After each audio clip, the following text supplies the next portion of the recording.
Thank you for that inspiring and meaningful performance.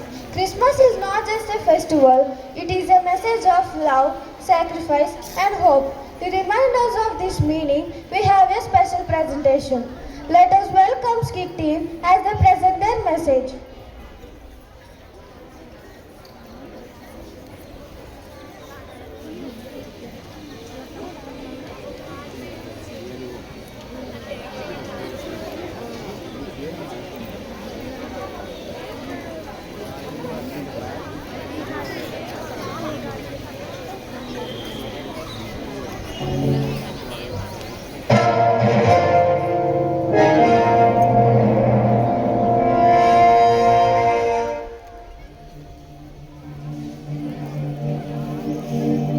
దయాప్రాప్తురాలా నీకు శుభము, ప్రభు నీకు తోడయున్నాడు.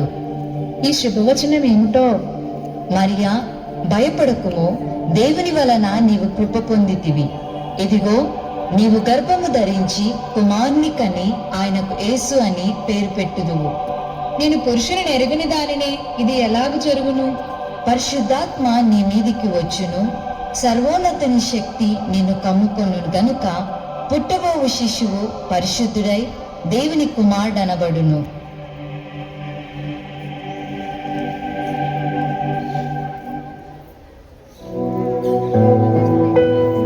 మరియకు ప్రదానం చేయబడిన యోసేపు నీతిమంతుడై ఉండి ఆమె గర్భవతి అయిన సంగతి తెలుసుకుని, పెద్ద సమస్య నాకే రావాలా? వివాహం కాకుండానే మరియ గర్భవతి, ఏం చేయాలి? నేను ఇప్పుడు ఏం చేయాలి? ఏం చేయాలి అర్థం అవ్వట్లేదు. తలుచుకుంటుంది, తల పగిలిపోతుంది. ఏం చేయాలి? ఏసేపు, ఏసేపు, ఏంటి ఆలోచిస్తున్నావు? పెళ్లి కాకుండా గర్భతైన మరియ గురించా? ఇందులో ఆలోచించడానికి ఏముంది? అయినా పెళ్లి కాకుండా గర్భవతైన మరియను నువ్వు ఎలా పెళ్లి చేసుకుంటావు? దేవుని చిత్తమే చేయాలని మూర్ఖంగా ముందుకెళ్ళావనుకో, నిన్ను నీవు మోసం చేసుకున్నట్టే.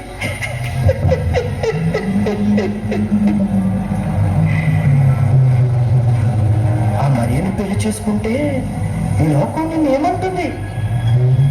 నీవు పరిశుద్ధుడివి కదా, నీవు నీతిమంతుడివి కదా. అలాంటి నీవు పోయిపోయా మరియని పెళ్లి చేసుకున్నట్టయ్యా.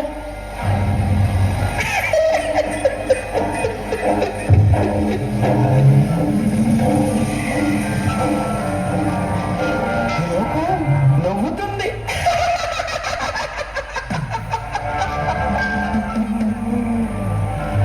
హేళన చేస్తారు.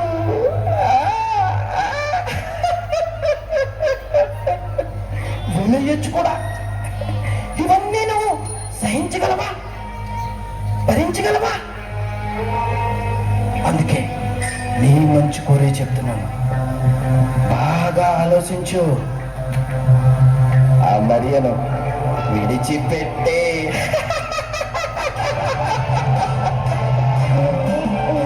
వదిలే. ఆ మరియను విడిచిపెట్టే. యోసేపు, ఆ మరియను వదిలే.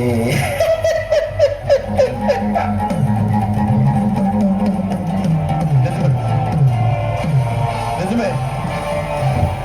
రహస్యంగా ఎవరికి తెలియకుండా బన్ని విడిచిపెట్టేద్దాం. బన్ని విడిచిపెట్టేద్దాం. బన్ని విడిచిపెట్టేద్దాం.